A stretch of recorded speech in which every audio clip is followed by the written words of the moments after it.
Welcome and thank you for choosing to be here on another video. On today's video, we are talking about making liquid black soap as a body wash, a shampoo, or a hand wash. Alongside black soap, we're also going to have a few more ingredients. Into a cylinder, I pour in 80 ml of jojoba oil. Coconut oil contains vitamin E, which acts as an antioxidant to fight off free radicals. We also have litmus paper, which will be used to test the pH level of the liquid. Half a teaspoon of guava is going to be used in the mix, and guava is a natural thickener. This is just a personal preference because I do not want my soap very liquidy, so I can be able to use it more economically. In my measuring jar, I have about 6 ml of distilled warm water. Please don't use tap water, as tap water has chemicals. I weighed my black soap and made sure it was about 300 ml or 300 grams, and then after I broke it into pieces, put it inside the container, and then added in the warm water. The warm water will help it to dissolve faster, so that is why we use warm water.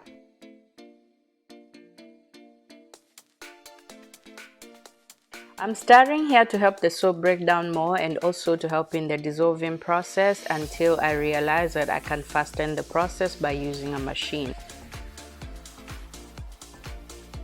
Fortunately, the machine was helping the process until I discovered that using the machine is causing too much splash and everything is splashing everywhere. So I decided to switch to another jar. As you would have it, it actually helped a lot because this saved me hours of breaking down the soap and dissolving it and everything else, and here we are. Using a sieve or muslin cloth, sieve out all the residue or impurities you may have had in the liquid after the dissolving process. Into the liquid soap, I now add in jojoba oil. The reason I use jojoba oil because it's the closest carrier oil to our natural produced sebum on our skin and hair. Off camera, I had already measured 20 ml of coconut oil, which I'm now pouring into the mix. To the carrier oils, I'm also going to add a few essential oils. So first is eucalyptus oil.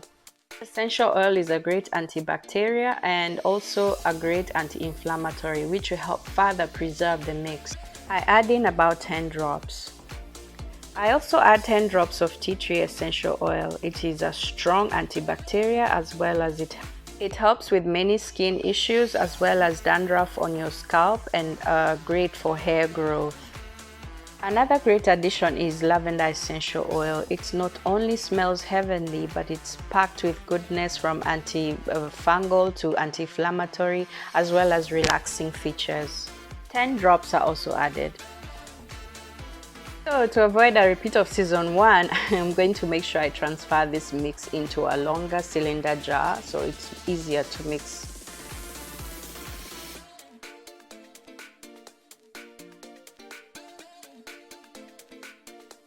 So to dissolve the guava, I'm going to add in some distilled water as well and make sure I mix as much as possible. I used about 10 to 15 ml of water, so just keep mixing until you have a good consistency. Of course, it's not all going to break down, but this will be aided by the machine in the whole mix. Finally, add the guava into the mix and let the games begin.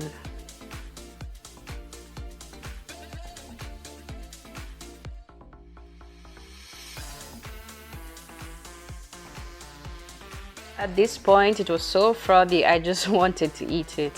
Anyway, so moving on, we are now going to stop the mixing and then cover it up and store for about 24 hours.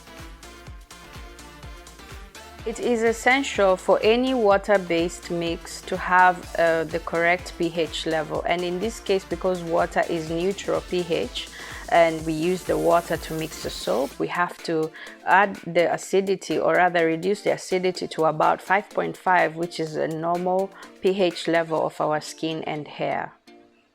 Pure water or distilled water should have a pH of about 7, which is neutral. But in this case, we have 8, which is more to the alkaline, maybe because of the mixture of the soap and all the other ingredients. So we're going to bring it to a level of about 5.5 pH level, which is more on the acidic part, which is also our normal, pH of our skin and our hair. So we're going to add we're going to be adding like teaspoons or tablespoons of apple cider vinegar, which is acidic in nature, to try and balance and bring our mix to a 5.5 pH. So I kept on testing after every tablespoon of apple cider vinegar, which I didn't want to show on the video because the video would be too long, so I just cut it short and added altogether was about 4 tablespoons. And after I tested, it was to the range at which I would prefer for us to be. So after adding about 4 tablespoons of apple cider vinegar, I now whisked the mix further so I can do a final test to see the pH level of the overall mix. Alright, so let's now test the overall mix and see what the pH level is.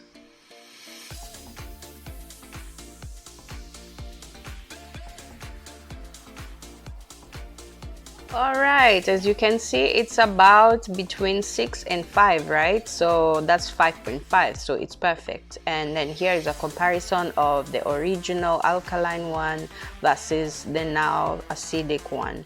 And we have achieved our goal.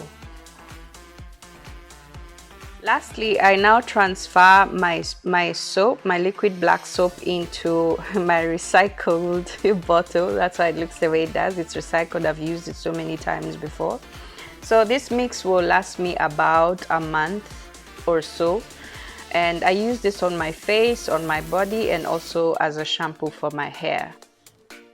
For obvious reasons, I'm not going to record myself in the shower, but I really hope you learned as much as you could on how to make your own liquid black soap, and you can use it on your hair, on your body, on your face, on your feet, on your hands, anything you wish to use it for, and it's a healthy and natural alternative. Thank you for watching. If you have any comments or questions, please do so.